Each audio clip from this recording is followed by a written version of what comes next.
اگر atom bomb نہ ہوتا تو ہمیں تو بھارت کھا گیا ہوتا, ہم اسی وجہ سے بچے ہوئے. 47-48 میں پنگا ہم نے لیا, 65 میں ہم نے آپریشن جبرالٹر شروع کیا کشمیر میں, اور پھر ہم نے کشمیر میں تراندازی شروع کی 65 میں, اور اس کے جواب میں پھر بھارت نے لاہور پہ حملہ کیا, کیونکہ ہم نے اتنا زیادہ اس کو ایک ڈسٹریس میں مبتلا کر دیا تھا کہ ان کو پھر وہ پریشر کم کرنے کے لیے انٹرنیشنل بارڈر پہ ہم پہ اٹیک کرنا پڑا.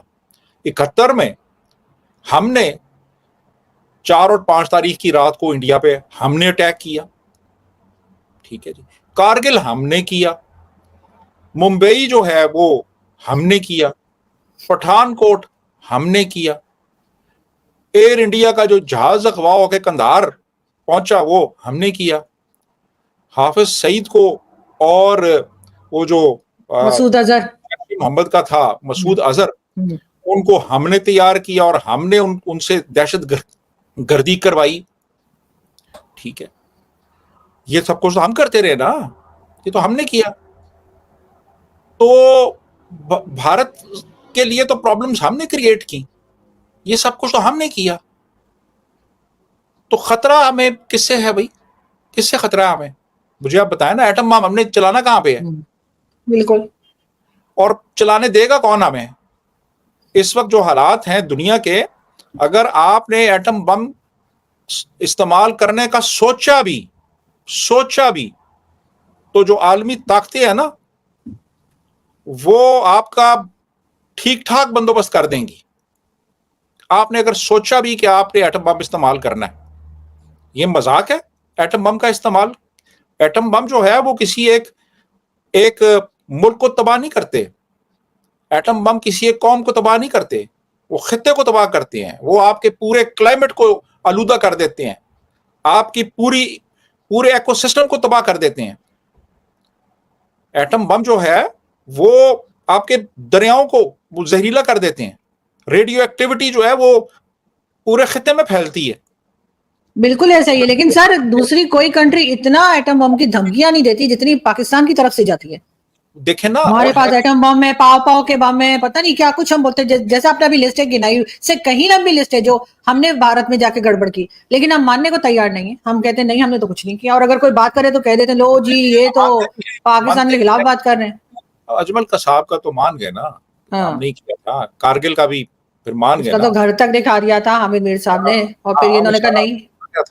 ہاں تو اب جب آپ یہ اس طرح کے آپ نعرے پھر لگائیں گے نا, آپ ہم ایٹم بم ہمارے پاس ہے, یہ ہے, یہ ایک طرح سے بڑے ایک گھٹیا طریقے سے دنیا کو بلیک میل کرنے کی کوشش کرتے ہیں کہ ہمیں پیسے دیں, ہمیں آپ پیسے دیں جی, نہیں تو ہمارے پاس ایٹم بم ہے. تو سر یہ جو بار بار اسلامک بام کا ایک نعرہ لگایا جاتا ہے جی اسلامک بام ہے, یہ کیا ہم گلف کنٹریز کو ٹریک کر رہے ہیں کہ آپ ہم سے خرید سکتے ہیں, چاہے یا ایران کو کہہ رہے ہیں, کر کیا رہے ہیں؟ بھٹو صاحب کے دور میں شروع ہوا تھا جی یہ اسلامک بام کا یہ جو کانسیپٹ ہے, اور اس کے بعد انہوں نے کوشش کی کہ بھئی جو مسلم ورلڈ ہے ان کو ایک پلیٹ فارم پہ لائیں اور ان کو ایک پیرلل ایک کہہ لیں کہ ایک الائنس کے طور پہ دنیا کے سامنے لے کے آئیں یہ, لیکن وہ پھر آپ نے دیکھ لیا کہ کیا ہوا اس کا.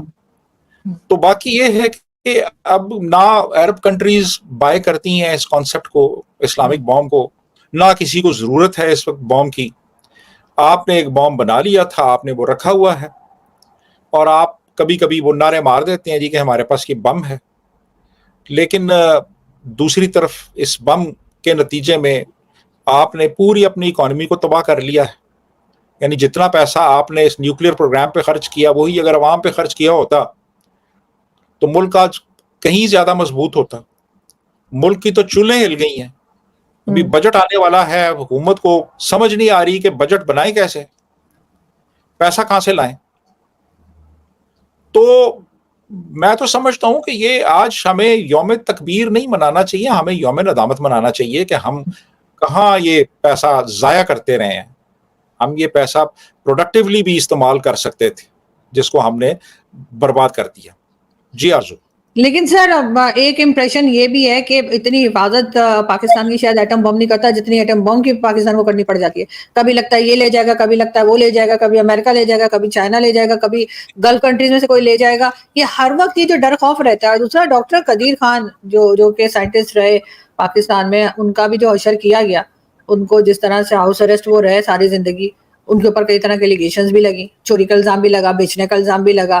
مطلب یہ کسی اور کنٹری کے کوئی سائنٹسٹ کے ساتھ ہم نے یہ ہوتا ہوا دیکھا نہیں. اب اس میں کتنی سچائی ہے کتنا جھوٹ ہے وہ میں نہیں جانتی, لیکن یہ ضرور ہے کہ ہاؤس اریسٹ تو بہرحال وہ تھے, ایلیگیشنز بھی ان کے اوپر لگی رہی. دیکھیے جی, آپ کا کچھ اور ویو ہوگا. وہ بیسیکلی ایک میٹلرجسٹ تھے اور ہالینڈ میں وہ کام کیا کرتے تھے ایک ایسی جگہ پہ جہاں پہ کہ یہ نیوکلیئر جو سینٹریفیوج ہوتے ہیں, یہ جو سینٹریفیوج پلانٹ ہوتے ہیں یورینیم کے انریچمنٹ کے لیے سینٹریفیوج استعمال ہوتے ہیں, وہاں پہ وہ کام کرتے تھے. وہاں سے انہوں نے وہ نقشے وقشے چرائے اور چرا کے پاکستان آ گئے, اور یہاں آ کے انہوں نے کہا جی میں تو یہ لے کے آ گیا ہوں, تو اب آپ کو پیسے ویسے دیں تو ہم یہ شروع کرتے ہیں یہاں پہ. اور اس طرح سے اس میں اور بھی بہت سے لوگ تھے. یہ ذرا زیادہ پروجیکٹ ہو گئے, ان کو بہت اوور پروجیکشن ملی ان کو, ڈاکٹر قدیر کو. ادروائز اور بہت سے لوگ تھے جنہوں نے نیوکلیئر پروگرام میں کنٹریبیوٹ کیا, لیکن یہ چونکہ زیادہ شوقین تھے میڈیا پہ آنے کے, تو یہ ذرا زیادہ مشہور ہو گئے. تو وہ پھر انہوں نے پروگرام شروع کیا, تو وہ اس میں پھر ہماری جو سیکورٹی اسٹیبلشمنٹ ہے وہ بھی ان کا ساتھ دینے لگی.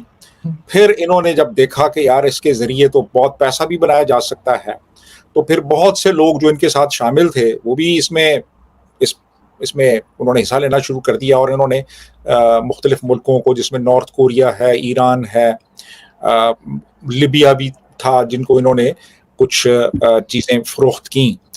تو وہ پھر جب یہ چیزیں دنیا کو پتہ چلیں, دنیا نے پھر سوال اٹھائے, تو انہوں نے پھر قدیر خان کو بکرا بنا کے پیش کر دیا کہ جی یہ بندہ ہے جس نے سارا کچھ کیا. حالانکہ وہ بندہ اکیلا نہیں تھا, اس کے ساتھ اور بھی بہت سے تھے. ان سب کو جو اس کے ساتھ تھے وہ ذرا طاقتور تھے, ان کو بچانے کے لیے انہوں نے ان کو بکرا بنا دیا, اور باقی جو ہیں وہ سارے بچ گئے. لیکن قدیر خان اگر ہالینڈ کا جو تعلیمی نظام ہے اس کا وہ کوئی بلو پرنٹ لے آتا, وہاں کا جو سوشل سیکورٹی سسٹم ہے اس کا لے کے آ جاتا, جی یہ وہاں پہ سوشل سیکورٹی سسٹم ہے, اگر وہ وہاں کی کوئی اچھی چیزیں یہاں پہ لاتا اور لا کے انٹروڈیوس کراتا, تو میں اس کو ایک بہت بڑا انسان سمجھتا. ایک شخص جو ایک ویپن آف میس ڈسٹرکشن بنا رہا ہے, جس سے کہ انسانیت کا خون ہوتا ہے, جس سے کہ انسانیت کی تباہی مشروط ہے, اس پہ کیا فخر کرنا اور اس کو کیا اچھا سمجھنا. تو میں تو کوئی ان کے لیے, ڈاکٹر قدیر خان کے لیے کوئی اچھے میرے خیالات نہیں ہیں, اور نہ میں ان کو عزت اور احترام کی نگاہ سے دیکھتا ہوں.